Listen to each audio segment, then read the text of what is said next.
மறக்காம ரேடனை சப்ஸ்கிரைப் பண்ணுங்க, பெல் சிம்பிளை பிரஸ் பண்ணுங்க.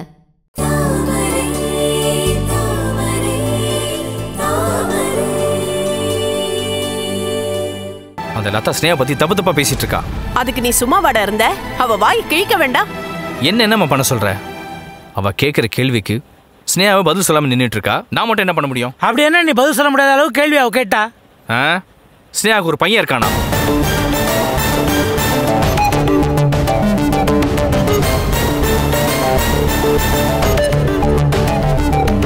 டேய், என்னடா உளர்ற? ஸ்னேகாவுக்கு பையனா? அது எப்படிடா சாத்தியம்? ஸ்னேகா நம்ம கூட தானே இருக்கா.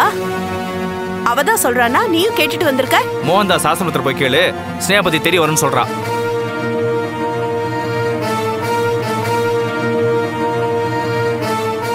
டேய், மோகன்தாஸ் ஆசிரமத்துக்கும் ஸ்னேகாவுக்கும் என்னடா சம்பந்தம்? என்ன கேட்டா? இதோ நிக்கிறாள் ஸ்னேகா, அவளை கேள.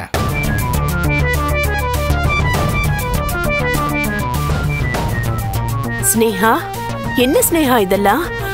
அவ இவ்வளவு பேசிருக்கா. நீ மூஞ்சில் அடிச்ச மாதிரி பதில் சொல்லிட்டு வர வேண்டாமா?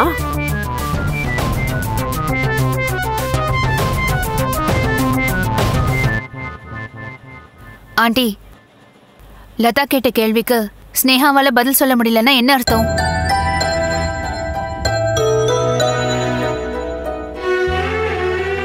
அதுல உண்மை இருக்குன்னு தானே அர்த்தம்.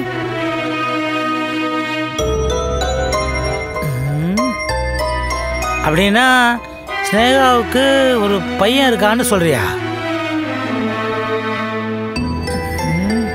அதுக்கு சான்ஸே இல்லையே. சரி, அப்படின்னா ஒன்று பண்ணுவோம். லதா சொன்ன மாதிரி ஆசிரமத்தில் போய் விசாரிப்போம். லதா சொல்றான்னு விசாரிச்சா ஸ்னேகாவை சந்தேகப்படுற மாதிரி ஆயிடாதா? சரி, அப்படின்னா ஸ்னேகாவே பதில் சொல்ல சொல்லுங்க.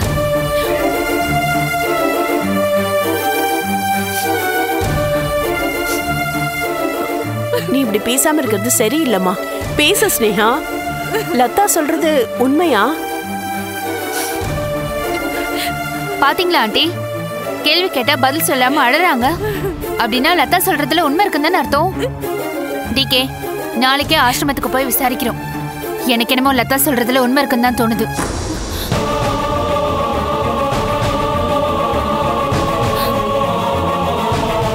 மத்தவங்க எல்லாரையும் விட நீ என்ன சந்தேகப்படுறியா? தாமரை சீரியல் பார்த்துருப்பீங்க. கண்டிப்பாக உங்கள் எல்லாருக்குமே ரொம்பவே பிடிச்சிருக்கோன்னு நம்புகிறேன். இன்னும் நிறைய அப்டேட்ஸ் வேணும்னா சப்ஸ்கிரைப் பண்ணுங்கள். மறக்காமல் பெல் சிம்பிளை கிளிக் பண்ணுங்கள்.